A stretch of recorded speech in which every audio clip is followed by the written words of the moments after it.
Vamos tentar imaginar a seguinte cena. Tentar transferir dinheiro para um fornecedor, sei lá, em outra cidade, numa sexta-feira à noite, no início dos anos 90. Nossa, uma missão impossível, né? Sim. E o pior, com uma inflação na casa dos 80% ao mês, corroendo o valor daquele papel a cada hora que passava. O dinheiro físico, aquele maço de notas na carteira, era basicamente a única realidade tátil, sabe? É um cenário quase caótico para quem vive hoje nessa nossa era da instantaneidade. Porque naquela época o dinheiro no bolso meio que queimava. Tipo, literalmente perdia poder de compra de manhã para tarde. Com certeza. E, assim, o contraste com o presente é brutal. Hoje, a verdadeira força da nossa economia não está no papel impresso ou, sei lá, naquele carro forte, blindado nas ruas. Não mesmo. Ela está num esqueleto invisível, tipo um encanamento digital colossal que processa trilhões em milissegundos. E é justamente sobre as entranhas desse esqueleto que vamos nos debruçar na nossa análise profunda de hoje. Exato. A nossa grande missão é desvendar o SFNN, o Sistema Financeiro Nacional. E para isso, a gente está usando como alicerce a unidade 4 da Apostila de Economia Brasileira, de autoria do professor Dr. Hodson Juarez. Perfeito. E a ideia aqui não é transformar isso numa sopa de letrinhas chata ou num catálogo de regras governamentais. O objetivo é entender o fluxo da riqueza de verdade, sabe?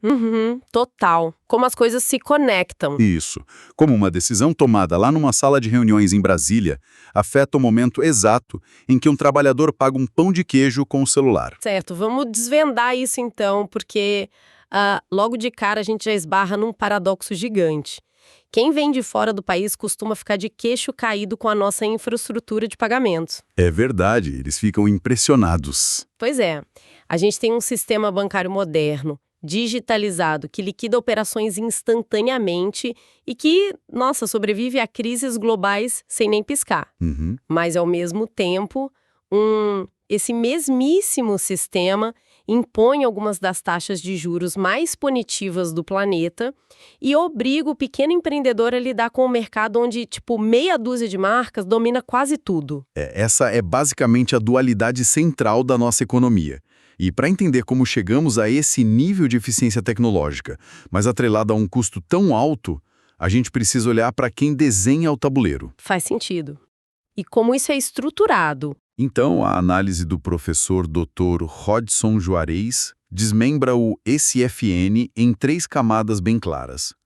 Há quem dite a regra, há quem fiscalize a regra e há quem, de fato, opere o dinheiro no dia a dia. Tá, então se o dinheiro é o sangue da economia, quem atua como cérebro que decide para onde esse sangue deve ir?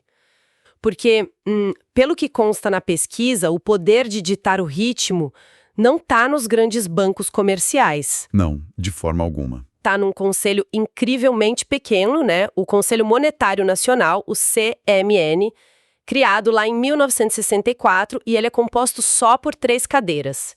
O ministro da Fazenda, o presidente do Banco Central e o secretário especial de Fazenda. Só isso. Exatamente. E é interessante notar que eles não colocam a mão na massa, eles não emitem moeda, nem ficam fiscalizando o caixa de banco nenhum. Eles são só a mente por trás da coisa. Isso. O CMN formula a política. Eles definem as diretrizes gerais, como a meta de inflação que o país tem que perseguir, ou as regras macro para o crédito rural, sabe? É a instância totalmente política e estratégica. E aí, quem desce para o campo para garantir que essa meta seja cumprida é o famoso Bacen, o Banco Central do Brasil. Ele e a CVM, né, a Comissão de Valores Mobiliários. Os 2 grandes guardiões. A CVM cuida do mercado de capitais, das ações dos fundos, e o Bacen é o guardião da moeda e o cão de guarda dos bancos, certo? Certo. E o papel do Bacen é fascinante porque ele tem que usar instrumentos bem pesados para controlar a inflação, aumentar ou diminuir a taxa básica de juros. Uma baita responsabilidade. E ao mesmo tempo em que faz isso, ele audita os bancos para garantir que nenhum deles esteja assumindo riscos irresponsáveis. E um marco crucial apontado pelo professor Dr. Hodson Juarez é a autonomia operacional que o Bacen conquistou em 2021. Nossa! Isso foi uma mudança gigante. Essa autonomia significa que a diretoria do Banco Central agora tem mandatos fixos, e eles não coincidem com o mandato do presidente da República. Exato. Há um desencontro proposital aí. O que impede que o governo da vez simplesmente, sei lá, exija que o Bacen imprima dinheiro ou baixe os juros artificialmente em ano de eleição, aquilo de criar uma falsa sensação de riqueza, sabe? É a famosa política de curto prazo. A literatura econômica defende muito isso. Blindar o guardião da moeda dessas pressões políticas é vital para a estabilidade de longo prazo. E se conectarmos isso com o panorama geral, tem um motivo muito claro para o FNCN separar tudo isso rigorosamente. Separar quem cria a regra de quem fiscaliza. Isso. Separar o CMN do Bacen e dos bancos. O motivo é um só, o risco sistêmico. Fazendo um paralelo para quem nos ouve, é só imaginar uma rodovia de alta velocidade. O CMN é o legislador lá em Brasília que define que a velocidade máxima é de 100 km por hora para evitar acidentes. Perfeita analogia. O Bacen e a CVM são os radares e a polícia rodoviária que não criam a lei, mas multam ou tiram da pista quem estiver correndo demais. E os bancos, claro, são as carretas gigantescas trafegando ali. E carretas muito pesadas, diga-se de passagem. Total. E se o dono da carreta também pudesse ditar a lei e operar o radar, ele aceleraria ao máximo para lucrar mais. O problema é que no sistema financeiro, se uma carreta dessas tomba, quer dizer, se ela tomba, ela leva o país inteiro junto num engavetamento catastrófico. Caramba, é bem isso. Porque a quebra de um grande banco não é tipo a falência de uma padaria do bairro ou de uma montadora. Não, os danos são generalizados. O dinheiro de um banco é, na verdade, o dinheiro de milhões de cidadãos e empresas. Então, uma falência bancária simplesmente evapora a confiança e paralisa o crédito, congelando a economia inteira num estalo. É um pesadelo logístico e financeiro. E é justamente esse medo absurdo do colapso sistêmico que explica a configuração atual dos nossos operadores. O que nos leva diretamente para as carretas pesadas dessa nossa rodovia, os bancos comerciais e múltiplos. O material do professor Dr. Hodgson Juarez mostra que o mercado brasileiro passou por uma metamorfose brutal lá nos anos 90. Uma mudança d'água para o vinho. E aqui é que a coisa fica realmente interessante na nossa exploração. Porque a raiz do nosso spread altíssimo e da concentração bancária atual nasce exatamente ali, no plano real. Exato. A estabilização da moeda em 1994 foi assim um choque de realidade sísmico para as instituições financeiras. Porque antes do plano real, no meio daquela hiperinflação toda, os bancos basicamente não precisavam fazer muito esforço para ganhar dinheiro. Era dinheiro fácil, né? Muito fácil. Eles operavam o que a gente chama de float inflacionário. Só para deixar esse mecanismo bem claro para quem está acompanhando, o cidadão depositava o salário no banco no dia 1º. A inflação estava em, digamos, 30% ao mês.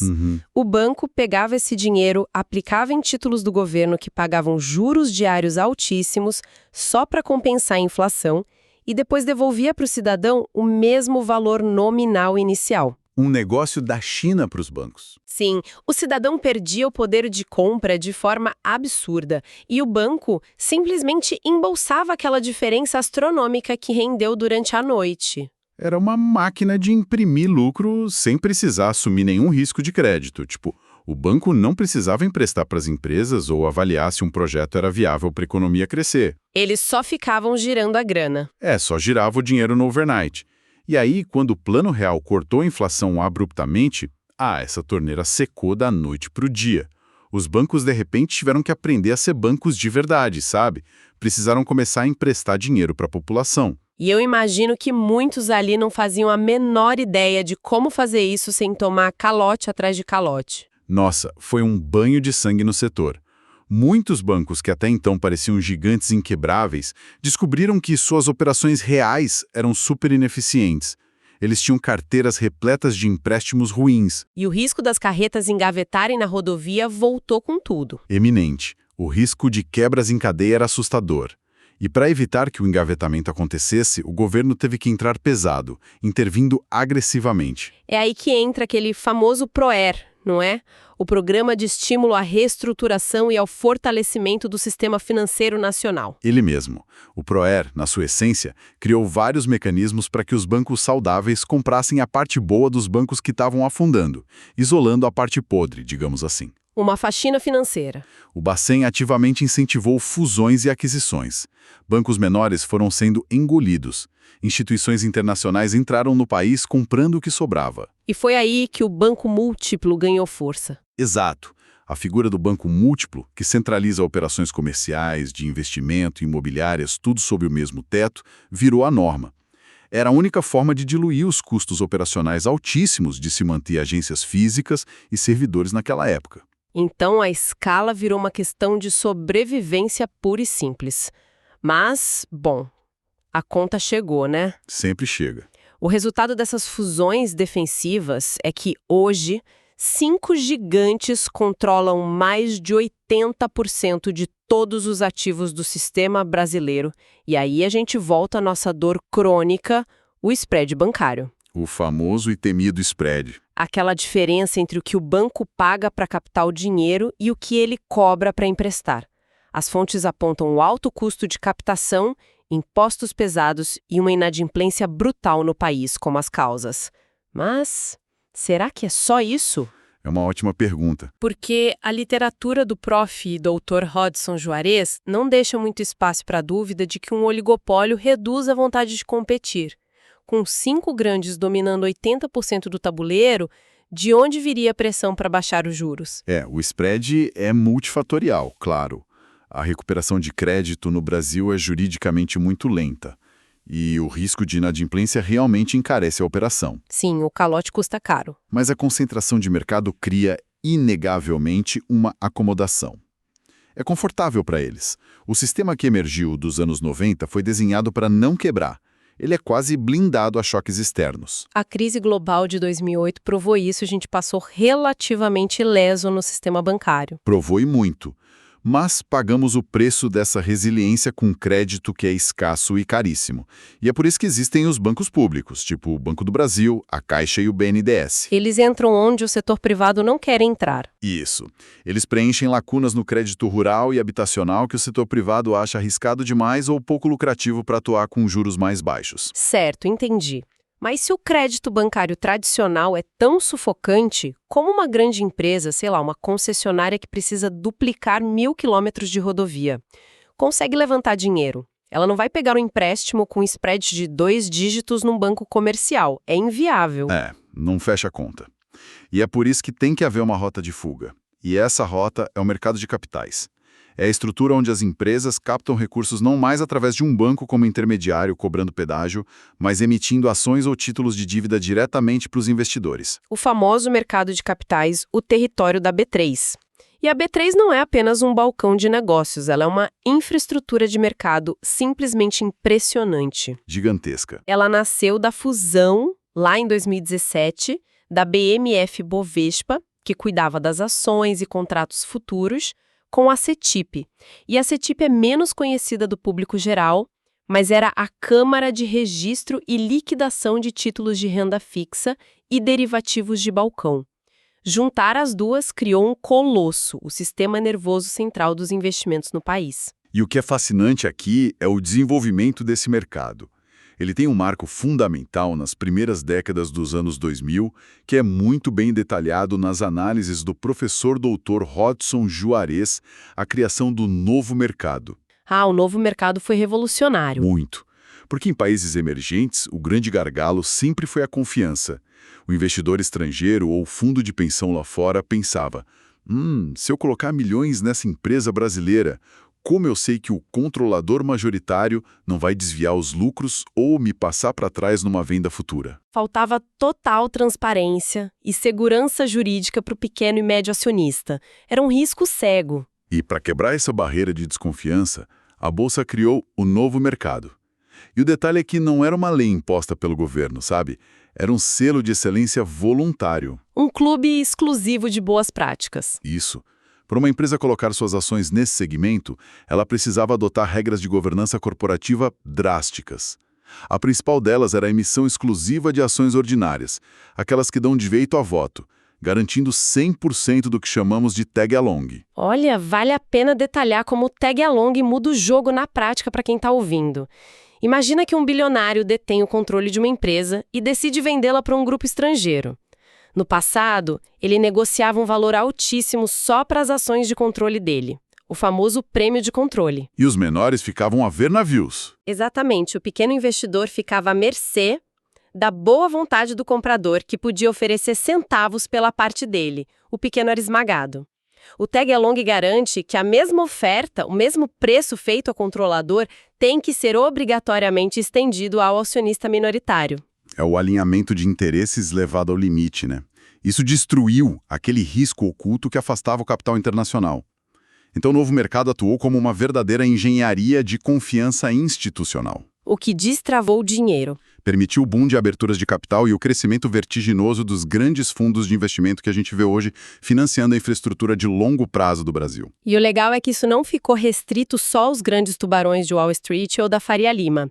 O Tesouro Direto foi a alavanca que puxou o cidadão comum para esse universo também. Uma mudança cultural enorme, porque a cultura de investimento brasileira era quase que inteiramente dependente daquela poupança clássica. Que tem um rendimento baixíssimo e é super engessada. Pois é, o acesso a títulos da dívida do governo, que sempre pagaram taxas bem melhores, era um privilégio quase exclusivo de fundos de investimento milionários. Eles compravam esses papéis no atacado e cobravam taxas de administração pesadas para repassar só as migalhas para o cliente do varejo. E o Tesouro Direto virou essa mesa. Ele permitiu que qualquer pessoa, com algumas dezenas de reais e um computador em casa, acessasse o site e comprasse títulos públicos diretamente. É a democratização pura do acesso à renda fixa institucional. Uma mudança de paradigma real de como a sociedade encara o ato de poupar. Totalmente. A eficiência da B3 e do Tesouro Direto nos mostra que quando as fricções tecnológicas e burocráticas são removidas, o capital simplesmente flui e o custo cai. E isso nos leva à verdadeira revolução silenciosa do SFN. A revolução do dia a dia. Aquela que está operando agora dentro dos bolsas e carteiras de todo mundo no Brasil. O Sistema de Pagamentos Brasileiro. O famoso SPB. É muito louco porque, para muita gente, o ato de pagar algo parece mágica, né? Tipo, a pessoa aprova a transação no celular e o dinheiro simplesmente muda de dono. Num piscar de olhos. Mas há um abismo tecnológico sustentando isso. O professor Dr. Hodson Juarez destaca o ano de 2002 como um grande divisor de águas. Foi quando o Brasil adotou o STR, o Sistema de Transferência de Reservas. Porque antes do STR, a gente tem que lembrar que o sistema de pagamentos acumulava um risco sistêmico brutal durante o dia, voltando àquela nossa analogia dos engavetamentos das carretas. O risco das carretas. Se o Banco A devia 2 bilhões de reais para o Banco B devido a milhares de transferências de clientes, essa conta gigante só era realmente liquidada, de fato, lá no final do expediente bancário, na Câmara de Compensação. E aí mora o perigo. E se, às 4 da tarde, o Banco A simplesmente quebra? Esse é o ponto. O Banco B contava com aqueles 2 bilhões para fechar o próprio caixa. Sem esse dinheiro do nada, o Banco B não consegue pagar o Banco C. E, de repente, o sistema todo entra em colapso antes do jantar. O famoso efeito dominó. E o que o STR fez foi permitir que as reservas que os bancos mantêm depositadas lá no Bcem fossem movimentadas em tempo real. Uma liquidação na hora. Exato. Uma transferência de grande valor passou a ser liquidada instantaneamente. Eliminou-se o risco de ficar esperando pelo fim do dia de braços cruzados. Foi a primeira grande fundação dessa rodovia de alta velocidade. Mas assim, durante muito tempo, essa infraestrutura de ponta era exclusividade dos grandes bancos se comunicando entre eles. O cliente comum não via isso. Na ponta do balcão, o comerciante ainda sofria nas mãos de duopólios daquelas maquininhas de cartão, pagando taxas abusivas para antecipar recebíveis, esperando semanas para ter o dinheiro da venda na conta. A ruptura dessa barreira veio só na última década. e foi fortemente impulsionada pela entrada das fintechs. Com a criação de novas licenças pelo Bacen, empresas de tecnologia financeira puderam começar a processar pagamentos sem precisar virar um banco tradicional super burocrático. Elas trouxeram a inovação que faltava. Eles forçaram a competição na prestação de serviço de um jeito absurdo, baixando o custo de aceitação de cartões para os comércios locais e democratizando de vez as contas digitais. E prepararam o terreno. Mas, sem dúvida, a bomba atômica dessa revolução acontece em 2020, com o advento do Pix. Nosso Pix mudou o Brasil. É impossível subestimar o impacto do Pix na nossa economia. Disponível 24 horas por dia, 7 dias por semana, usando chave simples, tipo mais de 100 milhões de usuários e dezenas de bilhões de transações em tempo recorde. O Pix simplesmente destruiu o custo de fricção da economia diária. Aquelas taxas escorchantes das transferências via TED ou DOC desapareceram do mapa. E o detalhe mais subversivo dessa inovação, se a gente parar para pensar bem, é a origem dela. Como assim? Porque a lógica contemporânea de disrupção tecnológica ensinou a gente a esperar que grandes saltos venham de garagens no Vale do Silício, com startups operando na surdina, forçando os limites legais até o regulador ser obrigado a aceitá-las, né? Como foi com os aplicativos de transporte e hospedagem. Ah, sim. Onde a empresa atropela a lei e o Estado corre atrás para regular. Mas o Pix fez exatamente o caminho inverso. Totalmente inverso. Foi uma disrupção massiva, planejada, desenhada, codificada e implementada de cima para baixo, pelo Estado. O próprio Bacen forneceu a tecnologia e forçou os operadores do sistema, que eram os grandes bancos, a adotarem e integrarem a ferramenta. E sob pena de pesadas multas ou exclusão se não fizessem. Exato. Então, em vez de proteger os lucros fáceis que os bancos tinham cobrando tarifas altas de TED, o regulador foi lá e destruiu essa linha de receita em nome da eficiência da economia em geral. É o regulador agindo não só como polícia da rodovia, mas como engenheiro construindo vias novas. E eles já estão pavimentando a próxima avenida com o Real Digital, né? Também chamado de Drex. O Bacen iniciou os testes piloto agressivamente em 2023. É a nossa CBDC, a moeda digital emitida pelo Banco Central. E o grande pulo do gato do Drex é a promessa da programabilidade do dinheiro através de contratos inteligentes. Como isso funcionaria no mundo real? Então, se o Pix resolveu o problema da transferência imediata de recursos, o Drex ataca a complexidade de transações condicionais. Podemos imaginar a compra de um carro usado, por exemplo. Certo. Hoje, o comprador tem muito medo de transferir o dinheiro antes de o vendedor assinar o documento no cartório. E o vendedor tem medo de assinar o documento antes de ver o dinheiro na conta. Há sempre aquele momento de tensão de quem vai apertar o botão primeiro para confiar no outro. Isso. Mas com o real digital e os contratos inteligentes, a infraestrutura da rede faz a troca simultaneamente. O dinheiro só sai da carteira digital do comprador no milissegundo exato em que a propriedade do veículo é transferida digitalmente nos sistemas do governo. Nossa, isso é brilhante. É uma eliminação total de intermediários. Adeus despachantes, adeus cartórios para certas coisas. Reduz drasticamente o que a economia chama de custo de transação. Então, amarrando tudo isso que vimos, a jornada através da literatura do professor Dr. Hodgson Juarez nos revela que esse FN não é, de forma alguma, um sistema estático. Ele está sempre evoluindo. Vimos que temos o CMN e o Bacen regendo as regras e vigiando os riscos. Vimos também como o trauma gigante da hiperinflação dos anos 90 forçou os bancos a se unirem em grandes blocos impenetráveis e como eles cobram caro por essa segurança sistêmica através de spreads bem elevados. O preço da resiliência. Navegamos pela sofisticação do mercado de capitais, que teve que inventar suas próprias regras de governança, o novo mercado, para atrair confiança e investimentos, e terminamos na ponta da lança a revolução digital diária com as fintechs, o Pix e a fronteira do Drex. Tudo está conectado pelo imperativo de fazer o capital fluir com mais segurança e rapidez.